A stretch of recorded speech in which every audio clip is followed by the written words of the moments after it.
I was quite apprehensive about being filmed, but actually I think it was really, really powerful. I think I said things through filming and through not speaking to somebody directly in the hospital that I would never have said in any other way. And I was really honest. Only when the patient feels comfortable will they be open and responsive.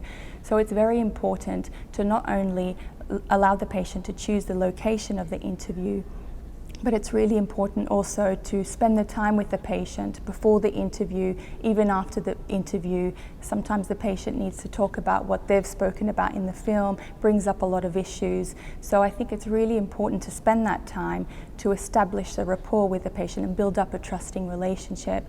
And only then will patients be open and responsive, not only throughout the interview, but all through the EBCD process. Yeah, I felt I was able to sort of tell my story much more easily, just talking to a sort of camera, rather than talking to a lot of people. Yeah, that was a much easier way of doing things, I felt. There was some anxiety from patients about seeing themselves on film for the first time, and they were worried about how they would come across in the film as well.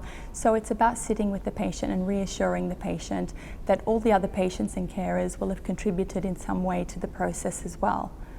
I do think I expressed myself in a different way, because probably the things I said on the video were not things I would have said otherwise.